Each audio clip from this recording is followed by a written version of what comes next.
All right, so we can draw this out to see what we're going to find, and then we'll find it. So we're not just looking for the value of the projection, we're looking for the actual vector.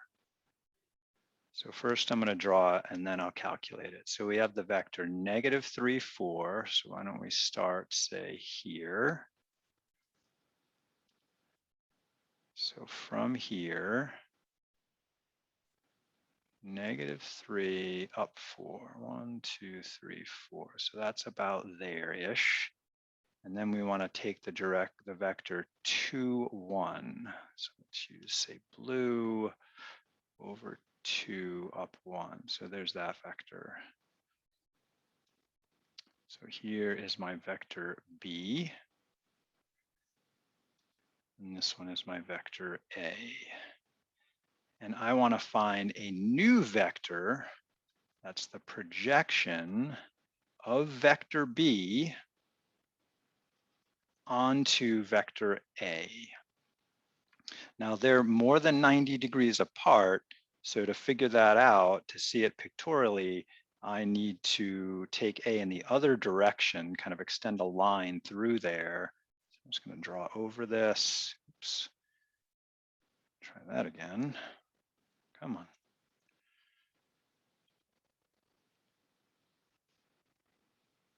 So heading back that way. So that's the line vector A sits on. And then I need to project B perpendicular on top of that. So let's use green to do that. So from the tip of B, I want to come down perpendicular. So I think that's going to be about there in this particular picture. So that's my right angle. And then the new vector I want is this little tiny vector right there in that direction. So that little bitty vector there, that's my projection of B onto A. So I don't know what's the coordinate form of that vector right there. So to do that, we need to know a couple of things.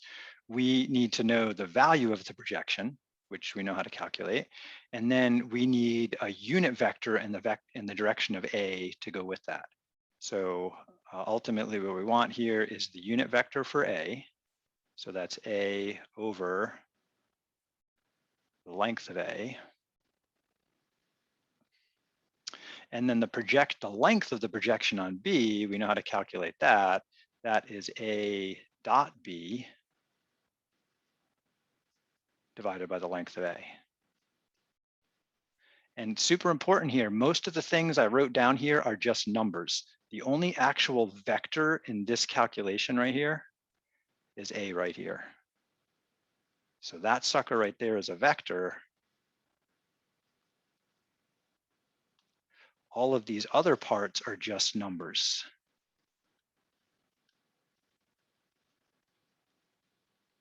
Number is a scalar. So this calculation right here, A dot B over the length of A times the length of A, that is the scaling factor I need to take this direction A and plop it down right here. So again, that's going to be A dotted with B, that's just a number, divided by the length of A squared in the direction of A. So for this problem right here, A dot B, that is going to be -3 times 2 is -6 plus 4 times 1, that's 4, divided by the length of A squared. Now the length of A is usually a square root. I just get to square it, which is kind of nice. So that would be 3 squared plus 4 squared. All right, so the length of A squared basically takes that square root and squares it. And that's the -3 squared plus the 4 squared. So that's going to give me 9 plus 16, which is 25. And I squared the square root, so that part's gone. It's just 25. So altogether, that gives me -2/25 times vector A. So I'm dotting vector A. So vector A is what? -3, 4. So my new vector is -2 times -3. That would be a positive 6/25, comma, -2 times +4 is a -8/25. And if we kind of like zoom in on that vector here, right, this says go a little bit in the positive direction, then go a little bit more in the negative direction, and that's that new little green vector there. That seems reasonable. Okay, if we zoom in, we could confirm that. If we plotted this in GeoGebra, we could confirm that that's the right vector. That's the right vector.